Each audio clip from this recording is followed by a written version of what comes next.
Hello everyone. So we are here today with a new video.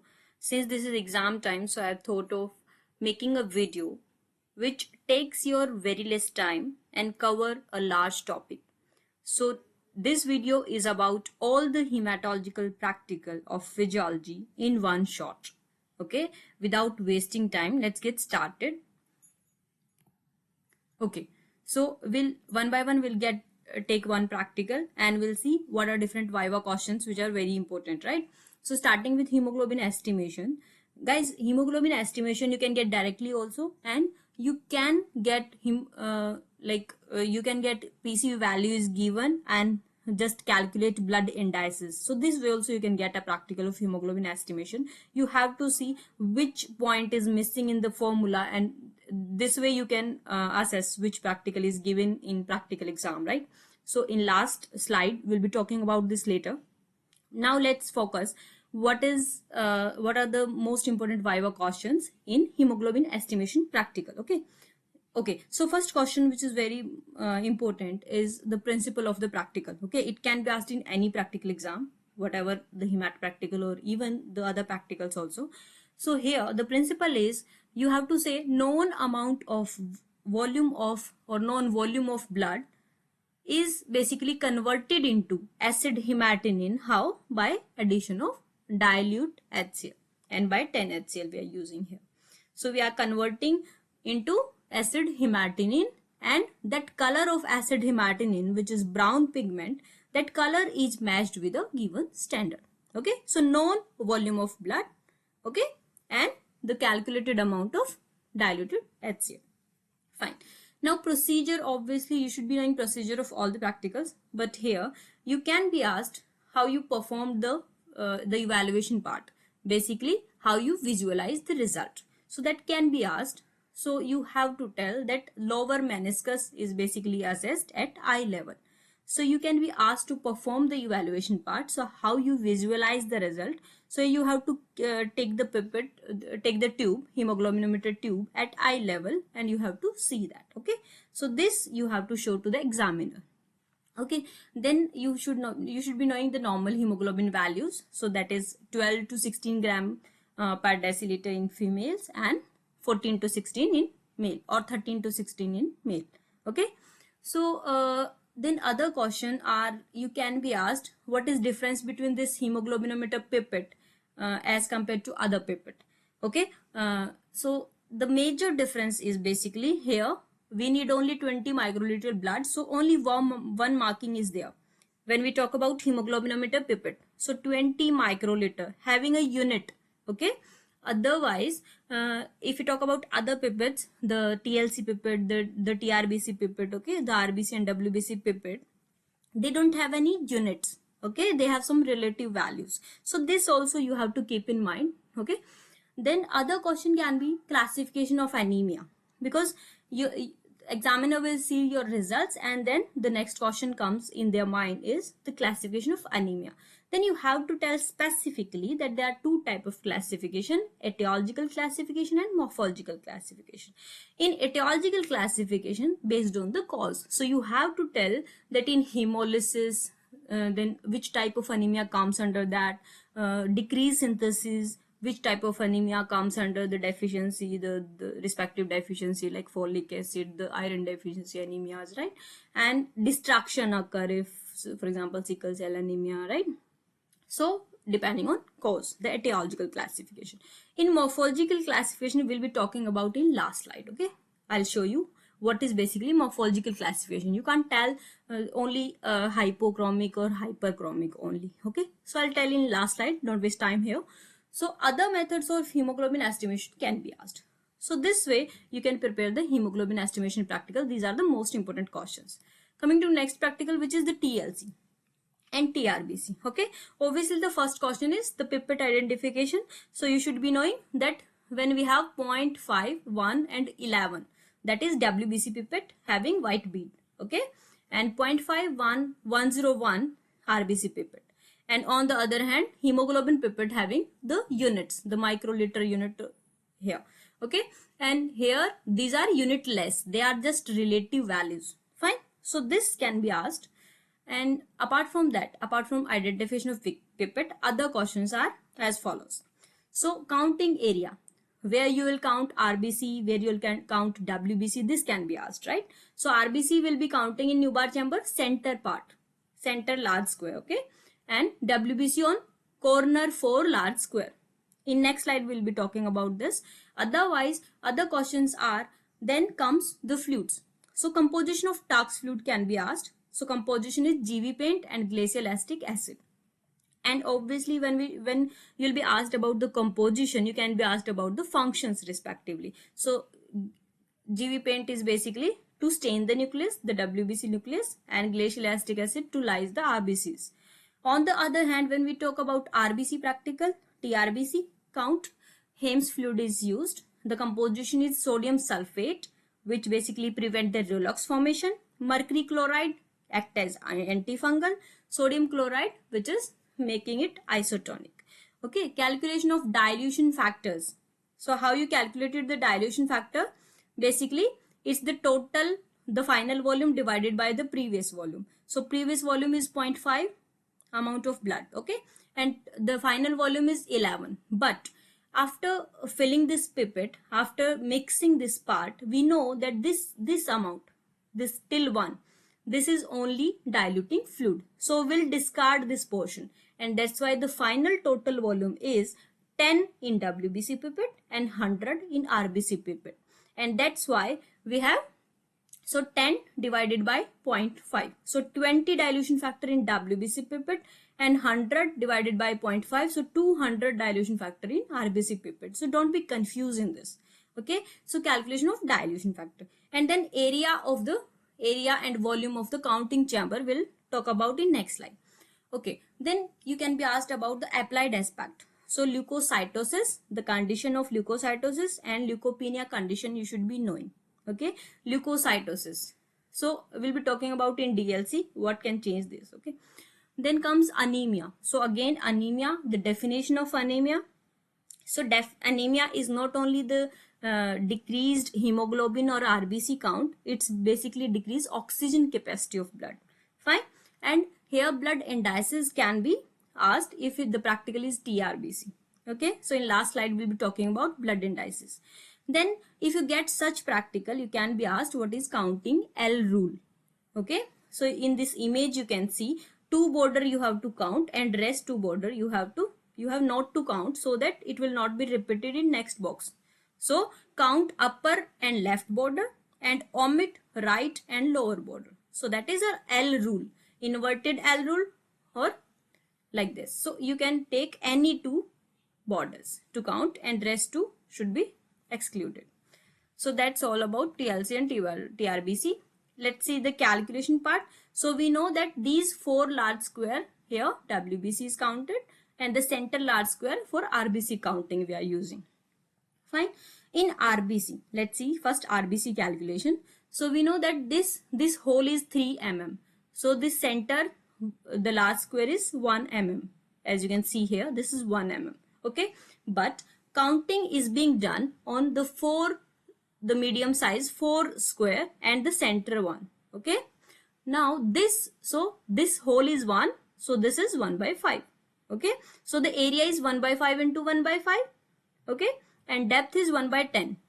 Fine, and we are counting these 5 medium size square. So 1 by 5 into 1 by 5 area into 5 squares and into 1 by 10. So the volume came out to be 1 by 50. Okay, and we have dilution factor of 200. So N by volume into dilution factor is the formula, and it came out to be 10,000.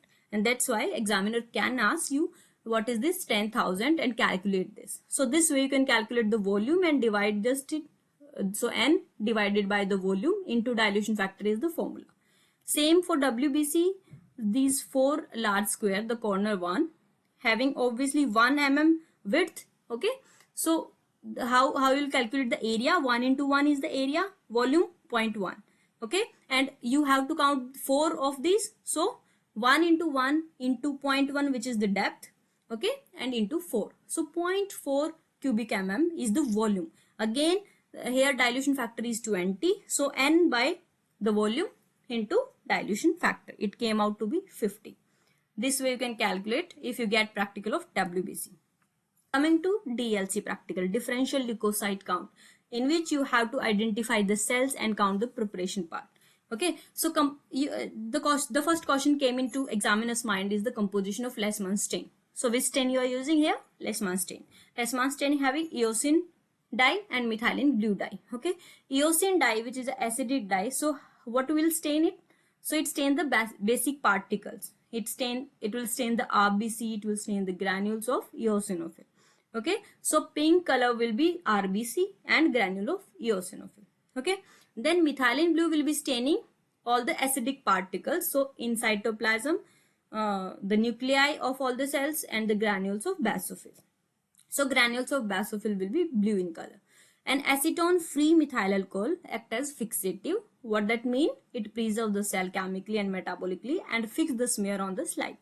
Okay. Next question can be, what is criteria of good blood smear? So it should cover entire width, 2/3 part of slide should be covered, tongue shaped, uniform thickness, no striations or air gap will be there. Fine. Coming to procedure, you can be asked what is fixation and staining time. So for 2 minutes, you just put the stain on slide, that is fixation time. And after that, you'll add distilled water and blow it with air. So that is staining time around 8 to 10 minutes. Fixation time around 2 minutes. Okay. Then question comes is cell identification. Fine. How you identified the cells. So neutrophil can be identified easily. So multi-lobed it is, and pinkish granules, the fine granules are there. Okay. Now the question comes to eosinophil and basophils having coarse granules, and obviously the nucleus is same. What is the difference? The granules are coarse, but here the granules are reddish in color. Here the granules are purplish in color or blue in color. Monocyte can be identified easily. It's horseshoe shaped, largest cell. Okay, as compared to the RBC, you can see it's around 2 to 3 times of RBC. Horseshoe shaped, it's easily identifiable. Rest is the lymphocyte. Lymphocyte, the nucleus will be covering the whole cell. It's round shaped. Okay, and most importantly, if it's equal size of RBC, it's the small lymphocyte. If it's equal size of around WBCs, other WBCs, it's large lymphocyte. So this we can identify all the cells. Coming to applied part. Okay, so this is very important when you get this practical DLC. So what are the conditions of neutrophilia and neutropenia? So most importantly, you should be knowing the physiological neutrophilia and neutropenia conditions, and then pathological. So physiologically, neutrophilia, for example, in stress, pregnancy, okay, in exertion, fine, you can get physiological neutrophilia. Okay, neutropenia in children. Neutrophil count is very less in children, although lymphocyte count is very high. Pathological, acute infection, we can get neutrophilia, surgery, burn, acute hemorrhage, or ADR injection, you can get neutrophilia. Okay, neutropenia, most importantly, you get in viral fever, typhoid fever. Don't forget this thing, typhoid fever and viral fever, you'll get neutropenia and lymphocytosis. Fine.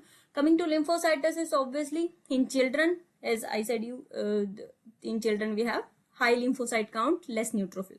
So in children, in TB, in leukemia, in viral infection, you have lymphocytosis.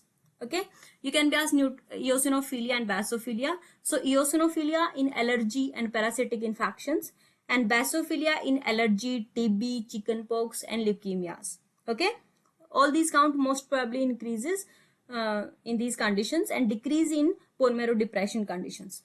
So specifically, if we talk about the decrease count, you can be asked neutropenia. So you should be knowing typhoid fever, viral infection. Okay, so that's all about DLC. Coming to bleeding time and clotting time. Okay, so the most important caution in this practical is, first of all, is the definition part. What you understand about this BT and CT. So bleeding time is basically starting from puncture, okay, till the arrest of bleeding is bleeding time. Okay, and clotting time is basically from the puncture of vessel till the fibrin formation. So these two differences you should be knowing, and then if you can define it, you should be knowing the physiology behind it. So arrest of bleeding is because of the platelet club formation. Fine. So temporary plug formation is because of the platelet. That's why you have to tell in BT, we are assessing platelet function. In clotting time, so clotting factors, we have to know the function of clotting factors, which are cascade of reaction making ultimately the fibrin. So these physiological conditions we are assessing here. So what are the methods? Most probably for BT we use Duke's method, and in CT we use capillary tube method. So this you have to say. Other methods also you have to keep in mind. Fine. The normal values you should be knowing. So 2 to 6 minute is BT normal value and CT is 3 to 8 minute. Okay. BT depends on the condition of vessel wall. So if condition of vessel wall is not good, the arrest of bleeding will not occur. Otherwise, platelet plug formation is the primary function.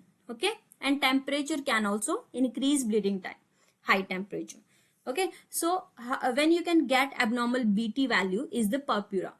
So a thrombocytopenic purpura when platelets are less, or in dengue fever when we have less platelet count, so we can have bleeding anywhere. So BT time increases there in purpura. So condition is purpura when we have large BT time or increased BT time, but CT is normal. So vice versa, if we talk about CT conditions, so when clotting factors are not there, so clotting factor absence like hemophilia factor 8 is not there. So in hemophilia, clotting time increases, but bleeding time is normal.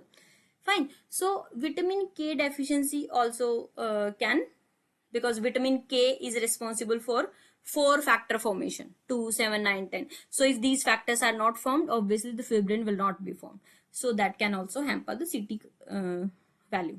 Fine. Next practical is blood grouping. So if you get blood grouping, the first most important question is Landsteiner law. What is that? Obviously that is the principle of this practicals, right? So what is that? You have to tell in these 2 points directly. So if agglutinogen is present on RBC membrane, the corresponding agglutinin must be absent. Okay. And second will be if agglutinogen is absent, the vice versa of this first point. So if agglutinogen is absent on RBC membrane, corresponding agglutinin must be present. Okay.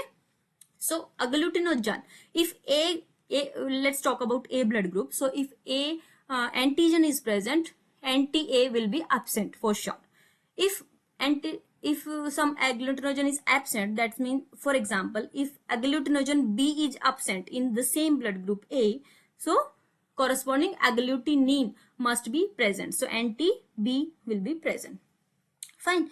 Now what is exception of this Landsteiner law is the RH blood group. Okay. RH blood group, because RH positive and RH negative. RH positive have that agglutinogen RH or D antigen, D agglutinogen is present in RH positive, but RH negative don't have anything. RH negative neither have antigen nor have antibody. That's why it's not following the Landsteiner law. Okay. Now other question is applied question. What is use of blood grouping practical? It's for blood transfusions to check the compatibilities. Okay. In which AB positive is the universal recipient blood group or negative is the universal donor blood group. Now next question can be cross matching. What's that? So types are major and minor. What is major? When donor RBC are cross matched with the recipient serum. So this is the major thing which we want to assess when blood is given to some patients. So the donor RBC which will be having antigen is cross matched with the recipient serum. So all the antibodies the patient will be having and the sample is transfused into that, so that we can see the real reaction. So that's why we are calling it as major cross matching. And minor is vice versa. When donor plasma is matched, which is having only antibodies, matched with recipient RBCs, which is having only antigens. So very minor reaction. Next, what can be use of blood grouping practical? Other uses are hemolytic disease of newborn. So this is also very important question. When Rh negative mother having Rh positive child, so during childbirth they come in contact with each other, and that's why next pregnancy can be complicated. Fine. So first child will be safe here. Then paternal disputes to check them, medico-legal issues, or the last question can be use of controls. Okay, why we use control, why we make suspension. So false positive and false negative reactions you should be knowing.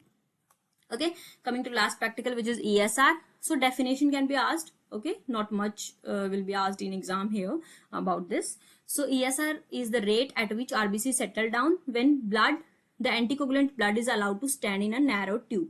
So normal values are, for male it's 0 to 9 and for female it's 0 to 15 mm in first hour, because in 1 hour we'll be assessing that.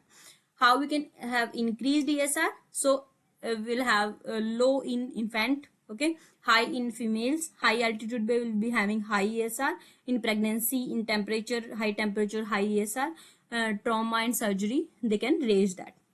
Pathological can be acute chronic conditions, bone disease, connective tissue disease, malignancies like leukemias, and acute non-infective inflammation like gout, okay, and trauma surgery. So decreased ESR conditions are hyperviscosity, okay, decreased fibrinogen level, polycythemia, sickle cell anemia, spherocytosis, and microcytosis. Coming to blood indices. So blood indices, guys, blood indices can be asked directly, or for example MCV. For MCV you have PCV and RBC count. Okay, what is MCV? It's the mean volume of single RBC. Mean volume of single RBC is MCV. So how you'll calculate that? It will be calculated as its volume in total count. So volume, which is PCV, in total count, RBC count. So you can get a RBC practical and by giving this question. So you can be given PCV value and you can be asked calculate MCV. So you have to understand this question, that this you are asked here RBC count to be calculated and that RBC value to be put in this formula and calculate MCV value. So you have to understand the question here. Okay, so what is MCV? MCV is PCV divided by RBC count into 10. Fine. So this is MCV. MCH is, it's basically the hemoglobin concentration, the average hemoglobin content in 1 RBC, single RBC. Okay, so how you will calculate? As the definition is giving you what can be the formula. So hemoglobin and RBC count. So hemoglobin in gram percent divided by RBC into 10 gives you the MCH value. So just learn these normal values also. And the last is MCHC. This is very important. So you can be given hemoglobin practical by giving only PCV value and you can be asked what is MCHC. Okay, so this is the average percentage of hemoglobin, how much hemoglobin is occupied by red cell. Fine. So MCHC is basically the hemoglobin divided by PCV into 100. So this is the percentage, as definition says, this is the percentage. We are basically assessing here the saturation of hemoglobin, how much RBC is saturated with hemoglobin. That's what we are saying. So it's in percentage, 30 to 36%. So if MCHC is high than normal, it is called hyperchromic. If it's less than normal, it's hypochromic. So that's how the morphological classification comes into play. So MCH, high MCH means hyperchromic, the normochromic, and low MCH hypochromic. And when we talk about MCV, so PCV is by mistake, it's MCV, right? So MCV, high MCV, that means macrocytic, low MCV microcytic, right? So how you will classify anemia, the morphological classification you have to tell. Let's start with microcytic. So this cell is showing microcytic hypochromic. Okay, microcytic, this cell is microcytic normochromic, normocytic hypochromic, and normocytic normochromic. So this is the normal. If bleeding occur, normocytic normochromic presentation of cell will be there. Okay, if it's iron deficiency, it will be the microcytic one. Okay, macrocytic hypochromic, this cell. This is normocytic macrocytic normochromic. So this way, X and Y axis relatively, they will basically classify the anemia, the morphological classification. So don't forget to use these two terms, chrome word and cytic word. So if you have to define morphological classification of anemia, you have to define like this. So which cell and which are the examples coming into this. Okay, so use both of these blood indices to classify morphological classification of anemia. Fine. So we have covered here all the practicals of hematology. Fine. If you have any query, you can ask below in comment box. We have covered every practical and the most important viva questions. So even below average student can score very high if you'll learn all these viva questions. Okay. So we'll try to make more videos for your preparation of exams. Okay. Thanks for watching.